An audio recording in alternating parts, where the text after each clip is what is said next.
Hey, everybody. Welcome back to Turn Back the Clock. You heard that right. Episode number 36 with my friend Adam.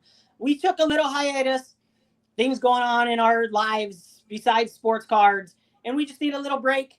But we are back, and we'll probably do this, every other week again or once a month or what have you.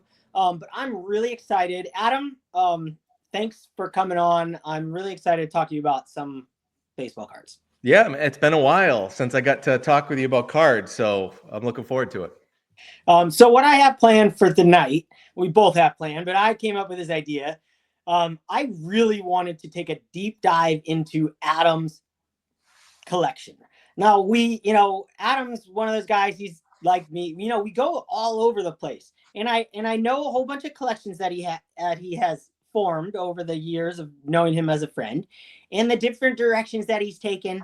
And I just want to take a deep dive in and find out where he stands presently with his collection. So I'm going to name off a few collections, Adam, and you can tell me where you want to go with each. But I'm going to tell you what I know about your collection first. So I know you're a Tom Brady's fan. I know you collected, you were trying to get every single base card of his, and I believe in a PSA 10, all his rookie cards, I should say. Pedro Martinez, you have this checklist from PSA, or I think it was a PSA checklist, a super rare checklist, what have you. I know you were jamming down that path for a long time. Mickey Mantle, I know you have the entire Playing Days run, or at least you did. One thing I really remember about when I first met you, you were collecting Mickey Mantle base cards, non-Playing Days, the stuff I was selling on my eBay site. You were buying them and sending them in to get graded and trying to get 10s on all these common Mickey Mantle base cards. And that obviously excited me and really sent my collection in a different direction. So I want to talk about that. And then I know you collect Larry Bird. And then also one of my favorite things about your collection is your 4-page binders where you want one player and you get 4 cards of each of that player. So you got a Brooks Robinson, I know that. And I just kind of want to know where you stand with all of these. So wherever you want to start, and if you've started any new collections, have at it. Floor is yours. I'm here to listen and enjoy what my friend's collecting. So go for it. Yeah, it's funny because I look back to when I first started YouTube. You were the first guy that started leaving comments, or one of the first ones that I remember. And sometimes you leave multiple comments, and I was like, "Oh, who's this guy?" And then I saw your channel, and you had already started. I think you had 10 videos out by then, so I was burning through all of those. But yeah, that was really kind of what kickstarted me with YouTube. Was your comments. And I remember you commenting on one of the videos I did where, I sent in a bunch of Mickey Mantle cards, post-Playing Day stuff into SGC, because I think at the time PSA was closed. So I was sending them into SGC, and I think you loved a lot of the cards that I was sending in. You were probably like, why is he grading these? But that's exactly what I was thinking. I was just in a phase where I was just having fun sending cards in. You look back and you're like, I wouldn't do that now. I don't really know why I was doing it, as far as just it was something to do and it was a cool thing. So I guess we'll start with Mickey Mantle. So I've thinned out a lot of that post-Playing Days collection. So I mean, at one point I was trying to get a Mickey Mantle from every year that he had a card. So I wanted one from the 51 all the way to 2024 or whatever the year was, the latest year. A lot of times, unlike what you're doing, which I think is even cooler, going for the rare parallels of those cards, I'd be just base card, PSA 10, $20, boom, buy it now. I don't know. So I've thinned a lot of that out. I've sold a lot of those. And what's funny? Those cards, a lot of those, I didn't try to do it to make money, but a lot of them sold more than I ever even paid for them, And I bought them in 2021, a lot of them 2022. So prices were pretty high, but for whatever reason, like you say, Mickey Mantle cards, just there's something about them. PSA 10 Mickey Mantle cards, 2007 Topps Chrome Mickey Mantle PSA 10 base card. They sell quickly and easily, and a lot of times they'll sell for more than I paid for them.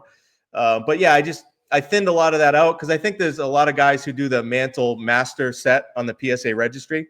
which is every Mantle card ever, Wow. and they obviously want PSA 10. So there's a market for that. I looked down that road and I'm like, there's like thousands. I'm like, who would ever do this, or try to do this? But people do. So I've been selling a lot of those post-playing days Mantles, mostly keeping the nostalgic ones for me, or the ones from like the 80s. The Big League Chew Mantle, the ones like when I was a kid, the Mantle cards that I was collecting, those are the ones I'm keeping.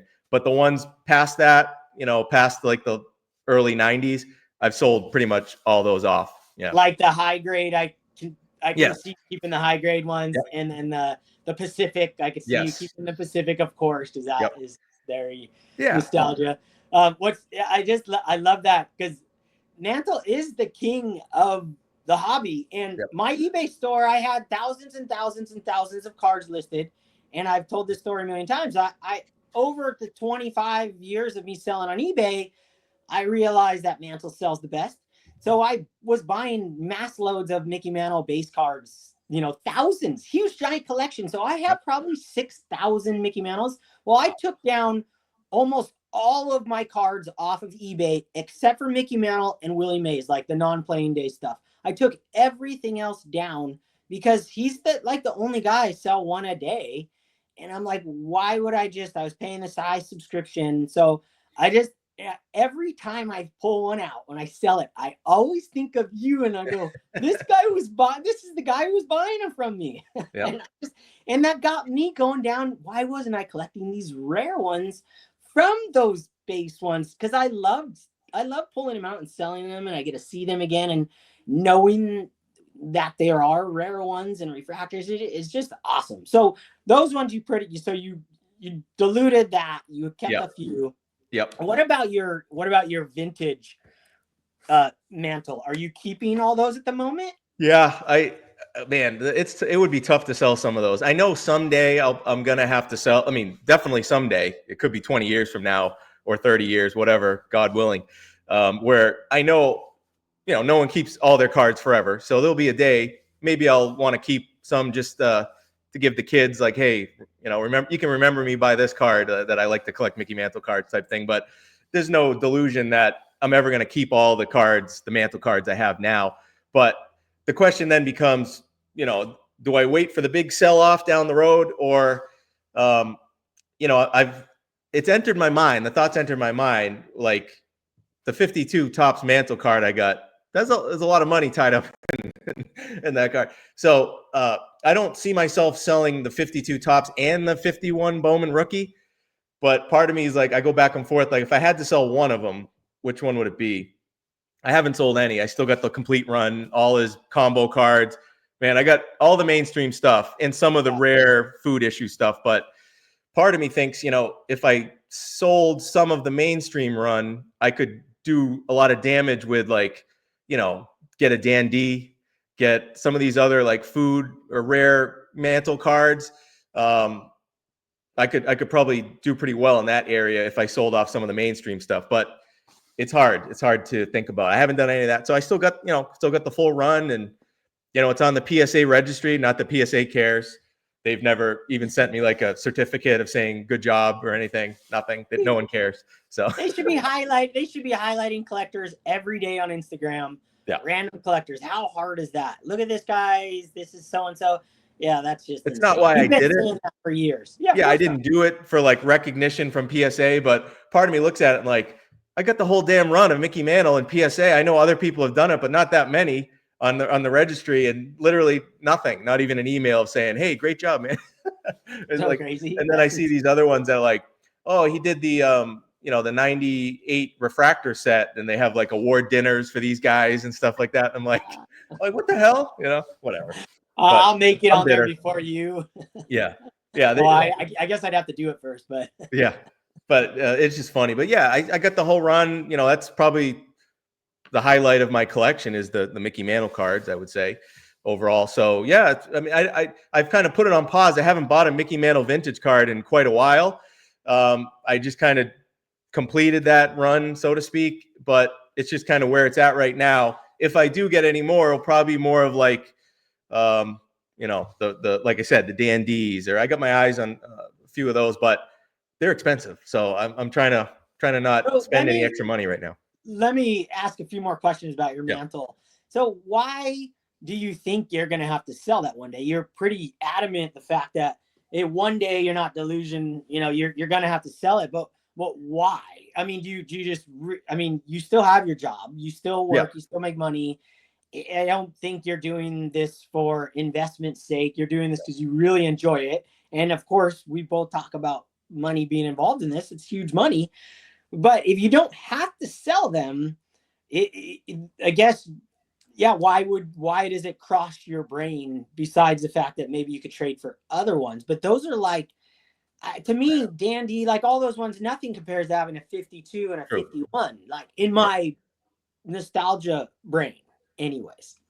It's the sickness, man. It's the it's what you don't have, right? Like I appreciate all the cards I have, but even the 52 Mantle, I don't ever get tired of looking at it. I love the card, but when you've had it for a decent amount of time now, I've had it for a few years or whatever, you start to think, man, there's a lot of money tied up in this one card. Now I'm not at a place where I'm like having to sell off stuff. I'm doing okay, same as before. So it's not a financial like difficult thing, but part of me is always like, if I ever did run into unexpected circumstances like can happen in life, maybe that would be where I'd have to look, because there's so much money in one or two cards.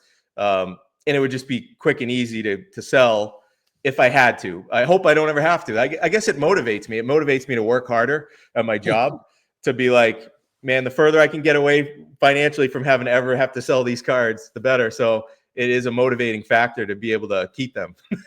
Absolutely. I mean, I know there's another person in our YouTube community, I won't mention the name, but he had a Mantle, 52 Mantle, and he sold it.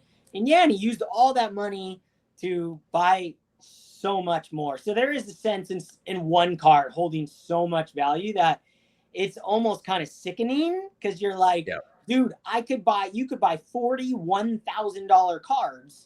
Like, that's ginormous, and have an entire wall of $1,000 cards, or you have one. And each one of those $1,000 cards is like iconic. So I could never hold one card to have all my, have that much value. So I get it. I get where you're at. Part of me wonders too, like I do this thought exercise in my head where I'm like, does you previously owning a card, does that bring any like let's say I sold my 52 Topps Mantle, right? It's gone. But then like in my head, I'm like, well, I did own it. But it's not like that to me. It's like you have it or you don't. It's not like, I scratched that itch, now it's gone. It's like, I think I would probably miss it, and I wouldn't feel like, well, I already crossed that bridge or climbed that mountain, so that's, one of the things checked off the list. I don't think there's any like in sports where if you win a World Series or you win an NBA championship, it's like part of your resume. I don't really look at it as like, a collecting resume. Like, here's the cards I've owned, because anyone could do that. You could just go buy cards and sell them and say, I've owned all the best cards. It's like, what do you actually have, I kind of think there's something to be said. Look, I remember the guy, I mean, he's our friend. I remember who owned his 52 Mantle, and he kept it for a long time, and then he ended up selling it. I think it does kind of check a box. And I had some giant cards when I was young, some Michael Jordan rookie cards that I will never buy another Michael Jordan rookie card as long as I live, because I owned it when it was $500. It was like $400 for PSA 8s. And I had a few of them.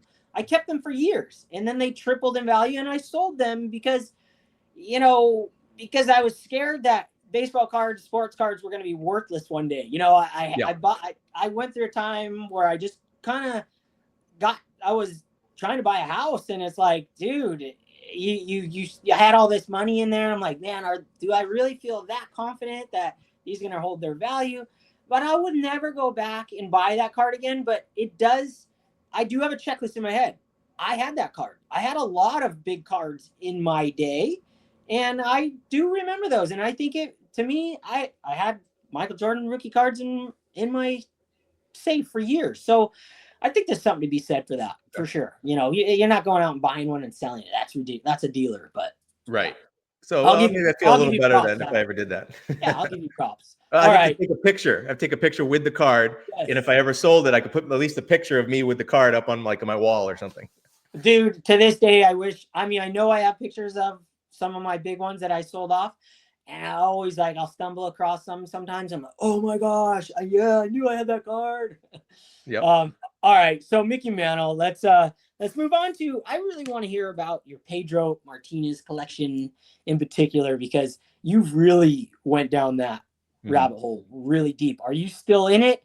And you still have, are you still going after it? Yeah, it's that one's kind of on pause now too, because I went fast and furious with that. I made a list, like you were saying. I kind of made my own checklist.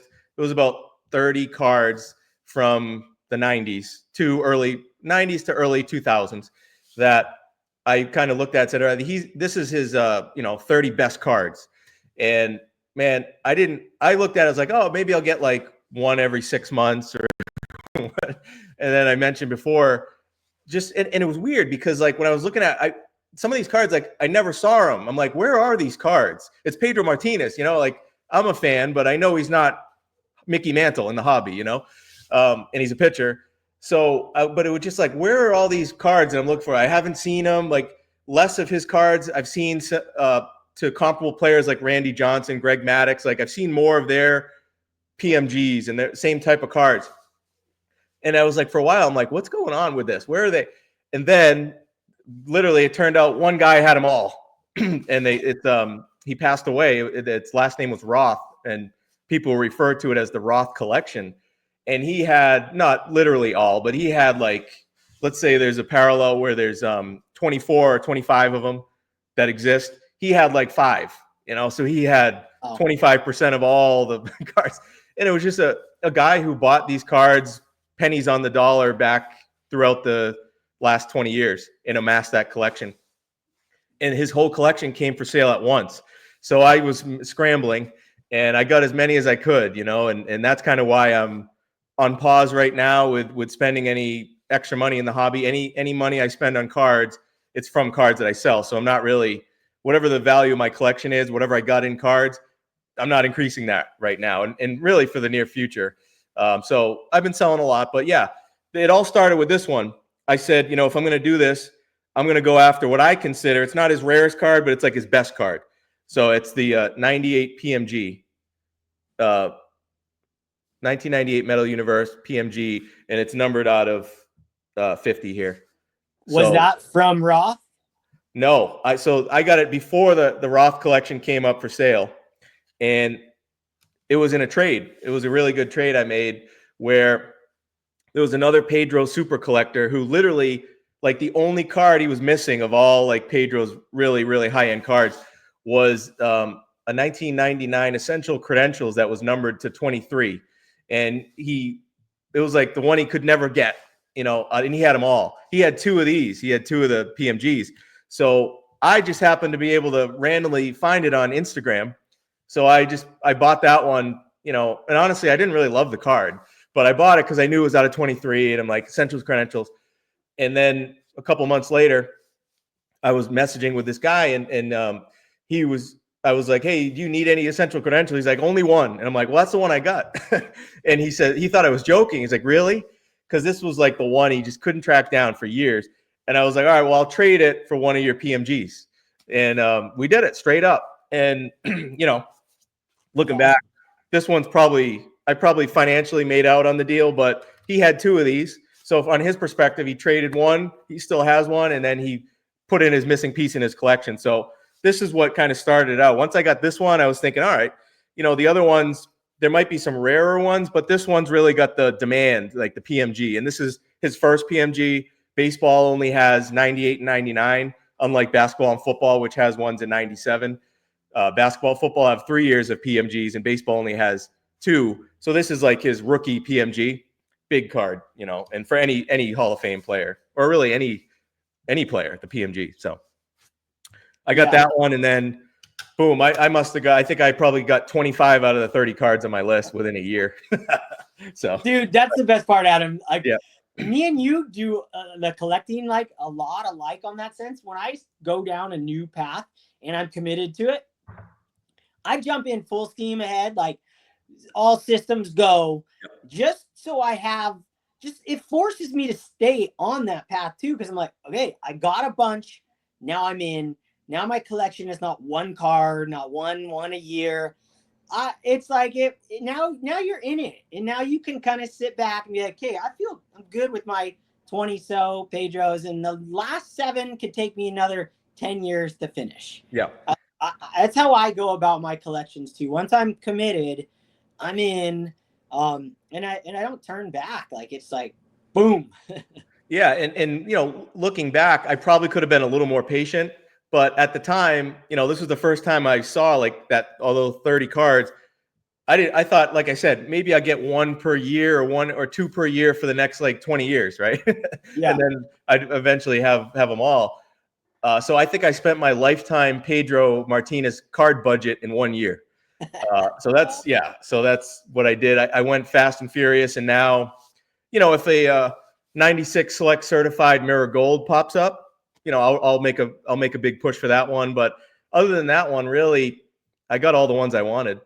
I'll throw in a few cheap ones here and there. But as far as big cards, there's really that would probably be the only one, the mirror gold from 96. That would be the one chase card that I still haven't gotten. So are you keeping all these in an album, or you have these in a box? I got like one binder. I got one binder with all those like best cards, and I put them on those PSA holders. It's 4 per page, so I probably got 30 or so, 25, 30 in one binder. So that's a good binder. I like that one. That's awesome. Yeah, that's really cool too, because those cards from Roth, like that's pretty special. Yeah. To know where they came from a fellow collector who like that was his jam, and now you're like taking his, you're taking the baton and enjoying those cards as much as he did. I think that's a really cool story. And he not just had the high end stuff. He had everything. I didn't know too much about it, but I guess it's called. Do you know what the diffractor set is? 90. I think it's 98 diffractor tops. I don't know. Yeah, see, I didn't know much about it, but apparently it's like a set where there's so many parallels, or I'm sure people will know this in the comments, but he had the complete thing. He completed the dealer I worked with to buy these cards out of his collection. He was like, this is the only one I've ever seen completed, and there's some big 90s collectors out there. He had the complete, I'm probably saying it wrong, diffractor set. All the cards, all the players. He had it all, not just Pedro. He had it all. So I know, it's still being sold off now, a couple years after or whatever. So that's crazy. He amassed an incredible collection. I mean, can we not put the proof in the pudding right there that modern cards, those are modern cards. If you would have just collected, I was collecting cards in the 90s and the early 2000s, I was buying cards. If I would have hunted for those ones in it, because guys like him, lots of people were, and you just buy them up, they probably gain more value than any other version of baseball cards in like vintage, gum cards, like any of them. I think those 90s probably shot out in value more than any of them. And to me, it's going to be no difference than the future. Fast forward 10 years from now, that kind of proves it. It wasn't like those weren't collected. They were collected by lots and lots of people. There just weren't a lot of collectors back then. Just like now, we're buying certain modern cards will be collected in the future. I just think that proves the point that modern cards are collected, and they hold value, and they will continue. Not every card, just like in the 90s, there's millions of cards that were worthless. Well, and a lot of times the real new stuff, the ultra modern, gets lumped in with modern. Like, here's an example. This set had one parallel, and this is it. Okay, so it was a base card and then the PMG number to 50. So a little different than 50 different parallels that they have now and so forth. So you're really talking about two different things. I don't think I am talking about two different things. I still hold the fact that, look, in the cards we're buying today, there's 50 refractors. A couple of those refractors are going to be highly sought after in the future, and they're not expensive now. They're not like a gold, the most sought after number out of 50 Topps Chrome, the golds besides the reds. Those are not expensive cards. They're $50 to $80. And in the future, to me, like in the other ones, they're worth like $2, $5, $10. And back in the 90s, those are the same thing. Those were probably the $50 to $100 cards back Yep. then. And now they're the bigger ones. I don't see, to me, there's going to be cards from this era, totally sidetracked. There are going to be cards from this era that are going to be worth a crap ton of money 10 years from now, 15 years from now, when the people collecting now get nostalgic and go after the next generation, and so on. It'll continue up. That's my thoughts, anyways. Of course, my opinion. And I actually think I think the '90s stuff is actually plateauing right now. Now, I don't, in the future it might bounce up again at some point, but I think it's had a run here. It already had a run, and then over the last year or two, it's had another run. But I'm already starting to see like people that were like heavily buying stuff, same type of cards I've been buying. Now they're selling a lot of them off on Instagram, and they're thinning out their collection. So it's kind of like a balloon. You go in heavy and you just you get a lot of stuff, and then you look at it and go, all right, I can kind of whittle this down a little bit, and you keep certain ones. So I think the balloon is deflating a little bit for a lot of collectors that did the same thing with whether it's Pedro or Ken Griffey Jr. or any Barry Bonds. I'm seeing a lot of that stuff is kind of coming down in the price, and it'll probably settle. And then who knows, in the future, if more people go to this era, then it will go up again, but it might not. So yeah, I kind of look at it per era. Our age group are really nostalgic right now. Really, we're buying those up over the last 5 years. And then the next generation will probably buy them mid 2000s cards because that was their generation, and then so on and so forth. All right, enough of that. We can have a whole nother conversation about that. I'm sorry I went down that hole. Let's go. Okay, so Pedro checked off the list. You're still going for it, but you only want that one last card, really. Let's go to Tom Brady. You were trying to get one base card, from my recollection, anyways. One rookie base card of every rookie he had, which was like 20 or 40 of them. 44. 44 of them in PSA 10 at the time, I think. No, I there was a time when I would go after PSA 10s, but it was never like I'm doing the whole run in PSA 10. I just if it was a good deal and it was a 10 or now I've totally changed my approach, which is I don't even look at the PSA 10s. I want nothing to do with them for any of these rookie cards of Brady, because the interesting thing is a lot of them are serial numbered base cards, right? So there's already like most of his rookie cards are serial numbered. So it'll be numbered out of 2,000 or numbered out of 1,000. These are base cards, 1,250. So there's already an inherent like not overproduction of the base cards anyway. So yeah, I don't need. I want as low of a grade that still looks. If it looks like a PSA 10, but it's a 7, perfect. That's how I'm doing it now, because I'm trying to stretch the money, and I've been selling a lot of the, Prism stuff of Brady or anything like in the last few years that I've collected. Some of them were PSA 10s. I've been selling a lot of that and just putting it into rookie. So in the end, most or if not all of my Brady cards will be the 44 base rookie cards. And that's one of the maybe the only things I'm doing where I'm trying to do it all in PSA. That's the way I started. The other thing too is with Brady, you don't really find too many of his rookie cards ungraded these days. So they're already going to be all graded anyway. I don't need to submit them. So that's something I'm taking my time on. I am halfway there. I got 20 something of them already. So I got a while to go, another 50% to go, and there's some big ones in there that I still got to get. So I've really slowed down on really all the things. Mantle, Pedro. I went fast for a while, so I'm just doing some cheap cards here and there just to keep the blood flowing. But yeah, I'm thinning out, taking money off the table, putting it in the bank account, and I'll probably put it towards cards. But I'm also buying. I just bought a house. I'm moving cross country, so I'm trying to be careful. Yeah, I love it. So what year was Brady's rookie? 2000. Yeah. So he is Albert Pujols has a bunch of base rookies that are numbered as well, and they're not very expensive, like $30 for 8s, in that condition near mint.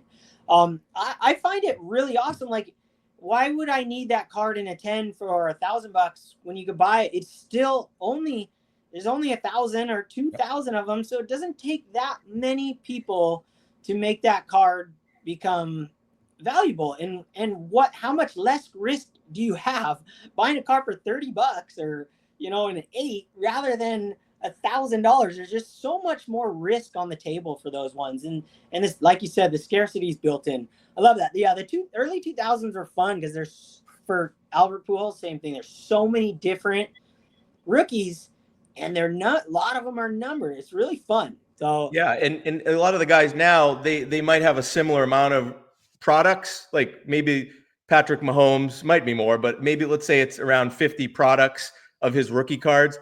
But Brady in most of these sets only has a few parallels, right? So it might be one parallel or three parallels. So the overall number of rookies is way less for Brady than it is for like Mahomes.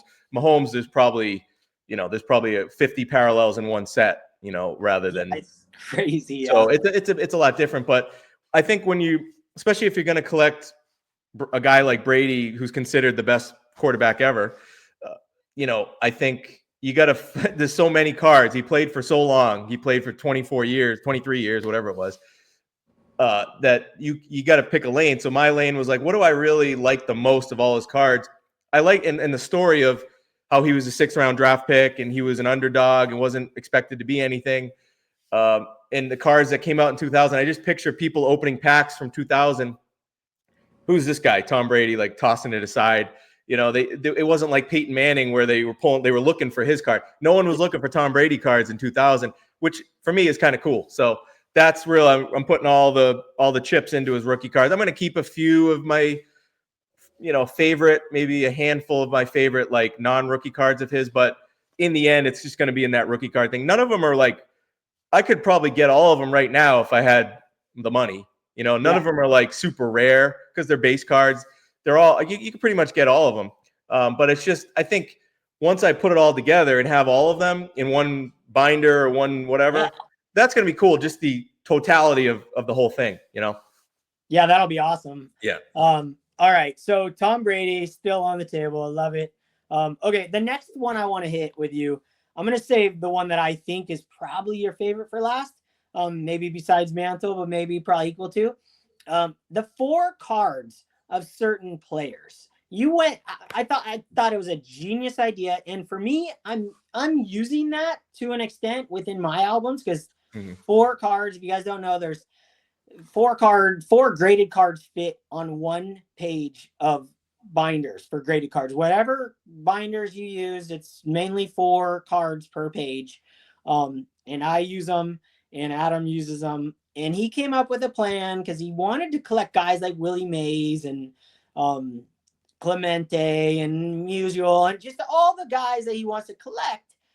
Brooks Robinson, but he didn't want to go like me. I just kind of fall down the rabbit hole of like, I want all of them. Yeah. Where, you went down this more stricter avenue and you picked 4 of each. So what players, and are you still like looking for those? I know you're kind of taking like a card buying break at the moment, but are you still going after some? Are any of the pages completed? What's your favorite one? Go from there. Yeah, I got, let's see, just offhand, the guys I did 4 of like, I guess you'd consider the real like big guys, like Ted Williams, Hank Aaron, Willie Mays, Clemente, Stan Musial. So I put a whole page for those guys. I got 4. It says, I don't know if it says, are you still recording? Okay, good. Yeah, okay. Yeah, so I did 4 for guys like that. And then like the Brooks Robinson, I just narrowed that to 1. So I'm like, pick out my favorite Brooks Robinson. Oh. Yeah, I remember that. I remember the 73, right? Yeah, because I was like, I got to draw the line somewhere. I'm picking the 73 where he's fielding. So I got 4, for like Ted Williams. I think I got my 4 there. A lot of the guys I got 2. I sold a bunch of them, of like I sold some Willie Mays. I sold some Stan Musial. I had to thin those out. Again, when you're trying to do these different projects, you got to pick money from somewhere. So those cards, when I sold them, they were real hot, and they still are, and I think they always will have a lot of value to them. So I took some money off the table. I think a lot of these projects are like lifelong projects. I just kind of want to, maybe in 10 years, I'll have all 4 for each guy. So I've kind of paused that for now, but I did pretty well so far with what I got. But yeah, and I wish the I wish the Mag Pro people, I think they're going to, John Mangini said they're going to be on his channel pretty soon. The Mag Pro people. Yeah. I Yep. wish they would make those for Mag Pros, that like they do for PSA. I wish what For an the Ultra Pro. They should team oh, up with Ultra Pro. that'd be sick. Yeah. And then I could have a page of Mag Pros, like 4 on each page, same idea, but Yeah. That'd hopefully they'll get there. But yeah, that's kind of, I had to, because at one point I was like, I'm going to do the whole Stan Musial run. I'm going to do and then it's like, all right, calm down, man. You gotta relax here, buddy. So that kind of, for me, I had to create some of these rules, and I've stuck to it. So. All right, that's awesome. So if you had to choose one of the players and like of the binder pages, I know you have a Retorado. Was that Babe Ruth that you have? Yeah, I do. Babe Ruth. Yeah, that's like one of I like that you still one. have that? Yep, still got that. I really haven't sold any vintage cards. Okay. Yeah, I mean, like other than those that I mentioned, like I did that a year or so ago when I thinned out Stan Musial, but like when I narrowed it down to 4, I really haven't sold any since then. So I've tried to. I don't want to touch the vintage stuff if I don't have to. Yeah. I love those cards. So most of the stuff I've been selling is like I've been selling grades. That's the kind of the way I've been putting it. I've been selling the PSA 10 stuff because that's where the premiums are right now. So might as well, if I have to sell something, then use that to my advantage, the high grade stuff. Yeah, I agree. So what would be your favorite one then? Favorite one would be, man, this is tough. I would say probably Ted Williams. The Ted Williams. Yeah, I like the Ted Williams stuff. I just like, I got his rookie card, the 39 play ball. I got his 48, 49 Leaf, which is such an awesome card. I got his first Topps card, the 54 Topps. What's my other one that I got? I don't know. Anyway, there's one. I kept a 59. I might change this out, but my 4th one for Ted Williams was from the 59 Fleer set. Yeah. I just love that set. So I was like, I picked the one where it's got him as like the rookie. It says the rookie. I don't know. I might change that, but for now, that's my 4th that I kept. Dude, that sounds like a sick binder page. I can just see it. Yep. Oh, that's awesome. All right. So the last, and to me, my own thoughts here, I feel like he's probably your favorite, or at least it's kind of how you got all your cards to begin with. It almost all started back right here with Larry Bird. Are you still going after Larry Bird cards? You still collecting them? I know you are to a point. Is there anything changing? Tell us a little bit about that Larry Bird collection. Yeah, so I completed all the run, all of his playing day stuff. I'm still on the registry again. PSA doesn't care. No one cares. I think I'm like number 3 for Larry Bird on the whole thing, but it's Larry Bird, so they don't care. It's not Michael Jordan or Kobe Bryant or Penny Hardaway. That's all that Nat Turner and his buddies care about. So, I've been picking off some of the other ones too, like, in the 1980 rookie card where he's on there with Magic and Dr. J. I've kind of been going after some of the cheap ones where it's just him on there with like 2 other guys. Yeah. So little cheap ones I've been going after. And then in his 81 set, I had his first solo card. That's where I really made a lot of money on that card when I sold the PSA 10 a few years back. But then I, just going after, like, he's got a multiplayer card in that set, cheap stuff. So I've been just kind of, keeping the blood flowing, going after cheap stuff, nothing big. But actually I did just get, I correct myself. I got a real nice one. I got the Sportscaster, 1979 Sportscaster. That's it's from like an Italian card. And on the registry, I think it's like one of his top 3 like highest weighted cards. So I finally got that one. It's an oversized card, so it's not my favorite thing, but that was one I always wanted to get. So I did get that one, but overall, I haven't done too much. I've been doing a little post playing day stuff, but yeah, that one again, I got most of the Bird cards that I want. So it's just kind of, it is what it is. But yeah, I love Larry Bird. Loved him when I was a kid and still do. I still watch clips online, and yeah, I don't know if it's my favorite. It's hard to say, but definitely my favorite basketball player to collect, no doubt. Yeah. It's the whole, I don't know if you're like this, but a lot of guys like I know, I mean, everyone kind of loves the hunt, right? Yeah. I like hunting for cards if I have the time, or if I'm at a card show. If I'm at a card show, it's the funnest thing in the world. But on eBay, it's almost like a task for me, especially because I'm such a freak about centering and finding the most perfect example. If I wasn't that, I could type in any just Warren Spawn 1957, boom, and just grab one, 2 seconds. But since I'm so picky, it takes me 7 hours worth of looking for one that's centered and with the correct eye appeal. I When I have a collection in hand, to get back to that, when it's finished, I'm stoked. I'm not like ready to launch it off the cliff, like sell it, take it apart, dismantle it. Like, I love it. I'm like, yes, it's done. I can look through it. I bring out my binders all the time. I don't think the joy for me never ends on an individual card. The only reason I ever sell a card is because I want a better looking copy of that same card, or I absolutely just, I'm trading my cards now. I have it in my head that going back to when I was a kid and looking at my cards and pretending, yeah, I'm going to sell that card to get this other card. But to me, it's a trade. And I really, because like you, I don't have unlimited funds. And I really I went through that big purge of selling all my off-centered PSA 7s and 8s. And I was able to buy millions of cards over the last two and a half years. You're talking about Larry Bird. Perfect. Yeah. I happen to have this one next to me. Perfect example of what you're talking about.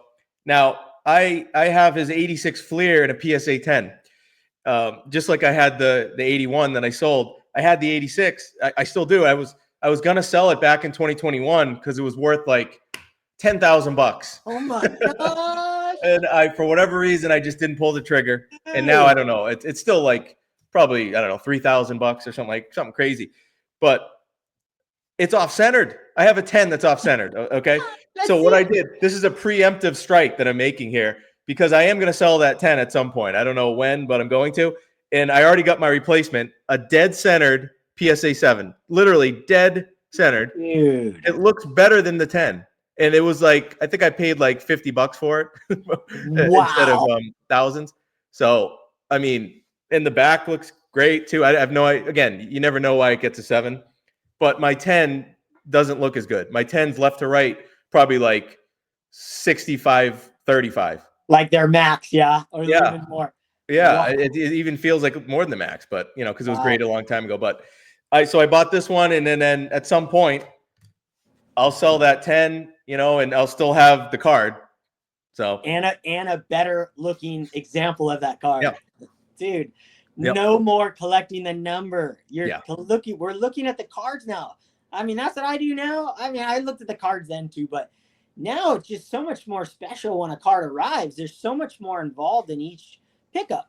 So and honestly, the biggest change in my collecting recently here has been the self-slabbing.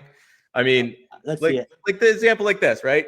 Wait, okay. Hold on. Hold that up. Hold on. I got to grab one. Okay. You probably got 1,000 behind you there for the same card. No. 87. Now, I pulled this as a kid. So this is a special card. I got this out of a pack when I was a kid. And I got it. You know what's funny about this one? In the heart of the pandemic, right? I sent this card into PSA.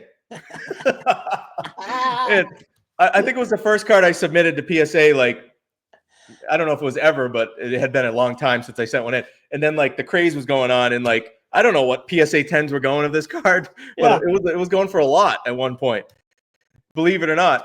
And I was like, shit, I'll just send mine in. I sent mine in. I got a 9. So this thing was in a PSA 9 holder until recently, and I was like, enough of this crap. Let me get it in a Splendid Sports Mag Pro here. Yeah, and it looks way better. Thing.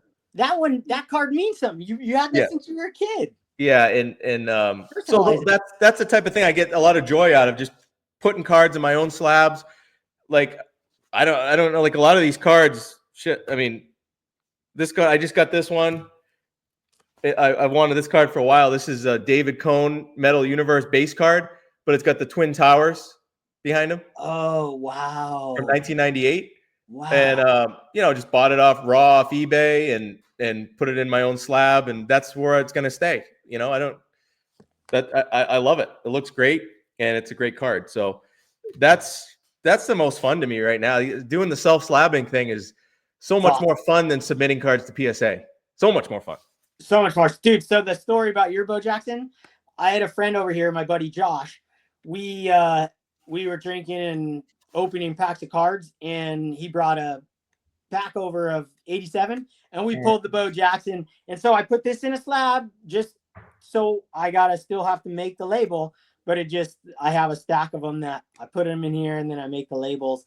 And I love that you brought that one out because this one's sitting on my desk. I'm like, yeah, and I want it in the slab. I want it in my slab. I love slabs. I'm not gonna lie, man. I like cards in slabs. I just rather pay $3 or $2 than sending it to PSA and they can slap whatever number and then it comes back and you pay after shipping. It's $30 or whatever. You know, it's crazy. Especially on a card that you're keeping and one that means something to you. Yeah, I'm not selling it. It's a no-brainer. Yeah. Nope. And actually, do you have 5 more minutes? Dude, let's go. I want to ask you a question because I haven't done many videos recently, but one of the videos I did was, I was talking about things I would like to change with the hobby, the modern hobby, and whatever. Yeah. And one of the things I said was, I mentioned this card, and so before that, it was Pepino Man's question: would you sell your whole collection for one card? And it was no. And I mentioned this card, like. Cards like this, I'm never going to sell it because it's whatever. It's a $1 card anyway, but it's a sentimental card. But I got a guy who left a comment like, you don't want to print more base cards now because your Bo Jackson card's not worth anything. So if you printed more base cards, it would be the same thing. But they're already doing it, in my opinion. I mean, here's the question I have for you. All right, here's the question. Let's say, I don't know, what did they do? 1 million of these, 2 million of this card, whatever. Yeah, let's just say it's 1 million. Yeah. It's worth $1, right? It's 1 million, it's a $1 card or whatever it is for 1 million of these. If they did 100,000, would it still be a $1 card probably? Yes. Right? Yes. Yes. So what the hell's the difference? Like if they're printing 100,000 of a base card now, make it 1 million, 2 million, 3 million.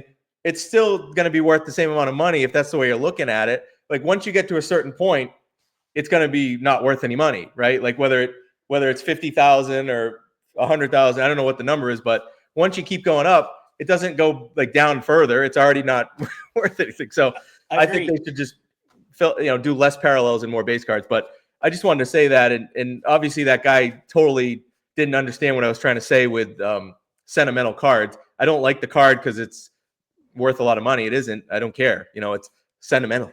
I don't know why people can't understand that. Absolutely. Dude, the whole base card thing, base cards are fun to collect. That's what base cards are for. Yeah. They're supposed to be the same price as when we were kids. They're supposed to be $3 for the Jose Canseco. They're supposed to be $3 for this Bo Jackson. Right. You could still buy Ohtani rookies for $10. Thank God they printed millions. Otherwise, you wouldn't be able to buy them for $10. Right. I think the Mike Trout is the last base card, until the hobby blows up again. Or I should say, tanks again, which will happen just like everything in the world. Until that time, Mike Trout is that base card is the very last base card, in my opinion, that should be worth any money. In my opinion, it's still way too much. It doesn't make any sense to me as it is. Yeah. I never thought in my lifetime I'd ever see a card like Mike Trout's become worth that much. I know. I never thought that. I like Ken Griffey Jr., that rookie card, there's millions and millions of those, and we're lucky that it's still worth $50 ungraded, just like it was when we were a kid. Yep. It's worth the same amount, and I love that, and that's what. So I don't care how many they print of the base cards. It just who cares? It doesn't matter. So one other thing, as far as what projects, collect long-term stuff. Yeah, I am still doing the. I'm going to try to do the whole turn back the clock run. Turn back the clock card and their original. But I think what I'm going to change, if you might remember when I was originally starting to do it, I was like, all right, I'm going to get the PSA 10 of the turn back the clock card from the 80s. And I think what I'll probably do is sell those. And then I'm just going to do the whole thing in Splendid Sports Labs, Absolutely. So, like what, because the ones I still have to get, like, do I really want to pay $50 for a Nolan Ryan turn back the clock card that's a PSA 10 or no? I'd rather just pay $3 and then it looks better, you know. And so that's why I hope I can do my album thing with it. If MagPro creates like something like they do for PSA slabs, that way I can just transform the whole thing into Splendid Sports instead of PSA. Because that, you know, something like that, I don't need to do it in PSA for, especially for the maybe the originals. I'll do PSA because I got a lot of those already. But as far as the turn back the clock cards, I don't think I want to spend a lot more money on those in PSA. So, dude, we are on the exact same wavelength with the PSA 10s, but with those, I have one left. So I decided to do all the PSA 10s in the Topps Tiffany's turn back the clock in my but I instantly, like within buying 2 of them or 3 of them, I just said, why am I doing that? I went on the Devil's Playground Comp C and started buying the Topps Tiffany's for $1 each. Yep. And then I grade them myself, you know, and they grade high. These would come back 10 PSAs, some of them 8s. And then the ones that I really love, I put them in the Mag Pros. So it's like, now this one, actually, I'm pulling this out right now and I'm going to put this in my sell list. I forgot I had this in there. That's going on my sell list. I sold my other 3 I had. That will go for $50 or more. That probably. Tiffany Stand Mutual, that's a PSA 10. I think those go for $50. That's crazy. And I think I paid $25 for it. Yeah. When I bought it, and I thought I was crazy. Or I'm probably just an idiot who paid $50 for it or something. Dude. It's so good. Yeah. Well, dude, that was really fun, Adam. It was really fun talking cards with you again. I really missed this. You're my guy that we can go on here and we can kind of talk our thoughts and rummage through our brains with collecting without having, you know, any stress or nerves or anything. So, dude, I was really fun. Is there any other collection that I haven't touched on, or is that those? Well, the last piece that I've kind of focused on now recently is I've been trying to get one card, and really only one card, from like the most famous classic sets, you know. So even going way back, the T206 cards, I got one of those from Darren. He gave me an awesome gift. Christy Matheson, Cracker Jack, you know. So I don't have any Gaudy cards, so I got ways to go with that. But I'm trying to get over the course of my collecting career, you know, we at least want to have one card from some of these like most famous sets. And I got a lot. I got, you know, just with the Mickey Mantle run alone, you get to hit pretty much all the Topps and Bowman sets, and, you know, a couple of the top sets he doesn't have a card in. But just with one player, you can go through the 50s and the 60s and knock out a card from each set. But, you know, even from cards, I got some of these sets from the 90s. I got an exquisite card of Larry Bird. So I'm trying to just get, you know, at least one representation. Not like I probably ever will, but if anyone ever like came over my house and didn't know that much about cards, I could like show them like, hey, here's the history of cards in my collection. Like, here's one card from the most important sets in the hobby's history. That's kind of an idea I had, which I've started to work on. And obviously that will take some time, but that's going to be fun because I'll probably thin out some of these player collections and then put it into cards. Like John Mangini's trying to do that for every set ever. Yeah. I'm kind of doing it on like the ones that, you know, someone, like I said, someone who maybe has seen cards before, maybe they did as kids, but they don't know that much. Card sets that they might recognize type thing. That's the way I kind of approach it. But yeah, that's, I got a lot of things. Hopefully I got a lot of time left to do, because I got a lot of things I want to work on here over the next period of time before my collecting career is up. So hopefully I get a little more time.